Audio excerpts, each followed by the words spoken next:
मित्रांनो, यापूर्वीच शासनानं पशुसंवर्धन व्यवसायाला कृषी समकक्ष दर्जा दिलेला आहे आणि आता शासनानं काय केलेलं आहे तर बघा, हा 11 फेब्रुवारी 2026चा शासन निर्णय आहे.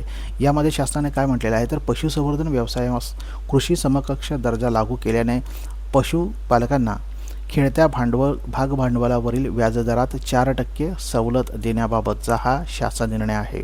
आपण या निर्णयामध्ये बघूया की शासनानं काय म्हटलेलं आहे.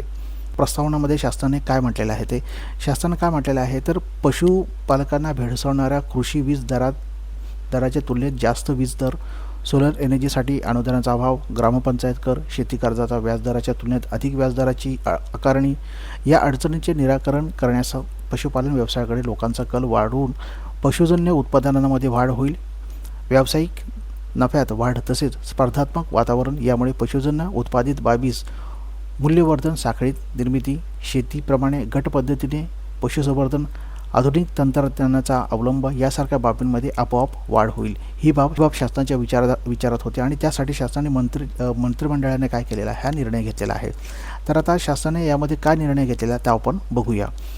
तर पशुपालन व्यवसायास कृषी समकक्ष दर्जा लागू करण्यात आल्याने किसान क्रेडिट कार्ड धारकांनी राष्ट्रीय बँका, खाजगी बँका, ग्रामीण बँका, सहकारी बँका व जिल्हा सहकारी बँक यांच्यामार्फत पशुपालकांनी घेतलेल्या अल्पमुदतीच्या कर्जावर 4% व्याजदर सवलत देण्यासाठी खालीलप्रमाणे कार्यपद्धती विहित करण्यास शासनाने मान्यता देण्यात येत आहे.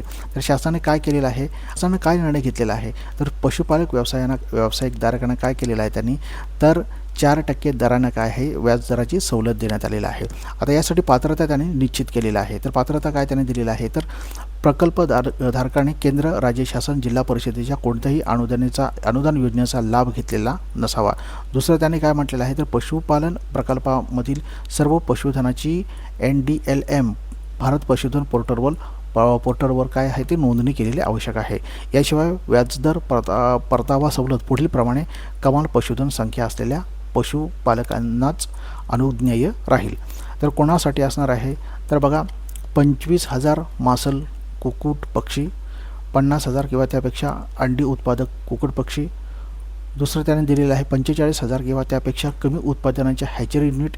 याशिवाय 100 किंवा त्यापेक्षा कमी दुधाळ जनावरांचा गोठा, 500 किंवा त्यापेक्षा कमी मेंढी शेळी गोठा, 200 किंवा त्यापेक्षा कमी वराह यांनाच ह्या योजनेचा लाभ मिळणार आहेत. आणि पशुपालकांनी केलेल्या कर्जाची परतफेड कर्ज उचल केल्याच्या तारखेपासून 1 वर्षाच्या आत संपूर्ण कर्ज परतफेड करणे आवश्यक राहील.